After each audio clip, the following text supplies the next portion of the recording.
diri kita yang dulu itu, yang pernah menyebalkan itu, yang pernah sangat naif itu, dan yang pernah sering nangis itu. Gak apa-apa, itu adalah bagian dari proses kita. Bagian dari diri kita yang melakukan banyak kesalahan-kesalahan. Bagian dari diri kita yang mengalami kegagalan-kegagalan. Ya, kita maafkan saja. Aku pernah menjadi orang yang suka bertanya-tanya, bahkan mengomentari banyak hal.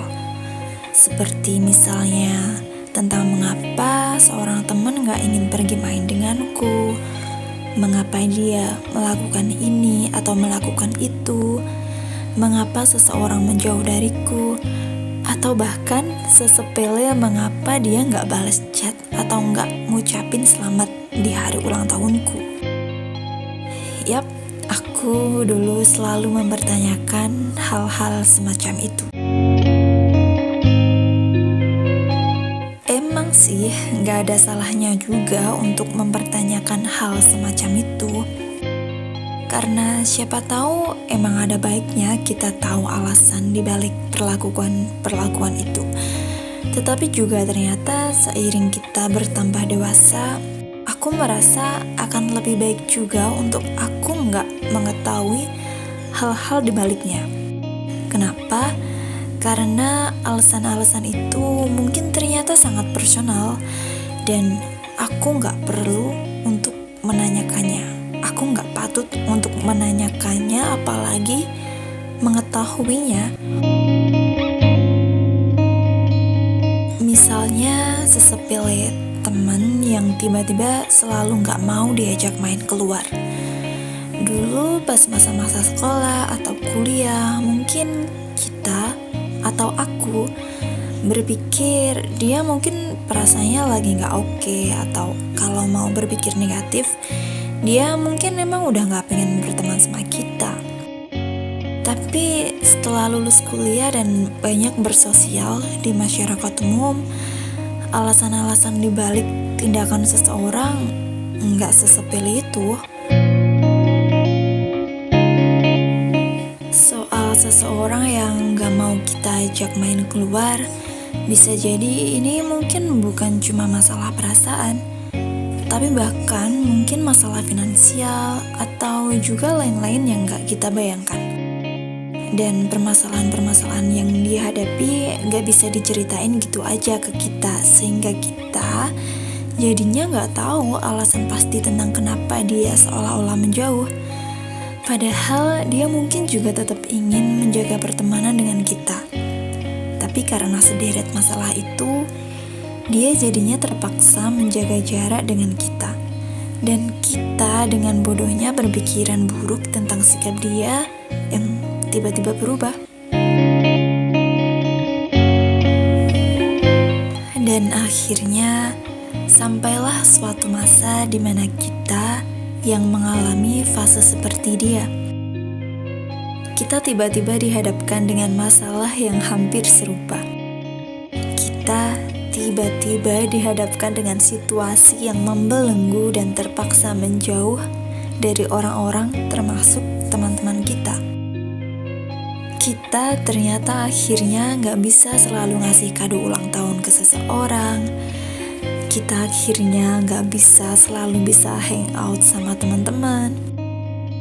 Kita akhirnya gak bisa datang ke pesta pernikahan seorang teman. Kita akhirnya bahkan gak bisa selalu balas chat teman-teman kita. Kita ternyata juga memasuki fase terpisah dari kelompok tertentu dan menyendiri di pulau yang sebelumnya kita gak kenal. Sedih, kita berusaha keluar, tapi ternyata gak semudah itu.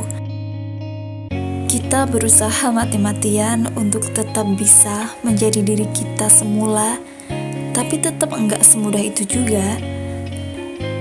Akhirnya kita tahu, beberapa hal emang gak bisa selalu kita paksakan untuk terus menjadi normal. Kadang kita juga bisa mengalami krisis semacam ini dan menjadi seseorang yang tersisihkan. Setidaknya untuk saat ini. Kita akhirnya sadar dan mencoba memaafkan situasinya. Awalnya ini susah banget. Aku gak henti-hentinya merasa bersalah karena gak bisa ngasih kado ulang tahun ke teman, gak bisa ikut hadir ke pesta pernikahannya, atau sekadar gak bisa nemenin dia keluar untuk menghibur dia waktu dia lagi gak baik-baik aja.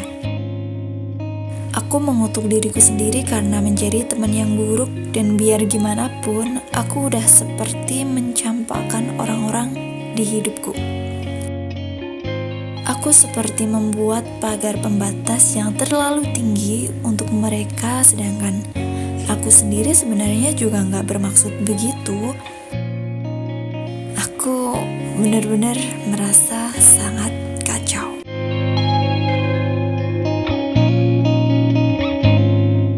Aku butuh waktu yang cukup lama untuk menyadari semuanya.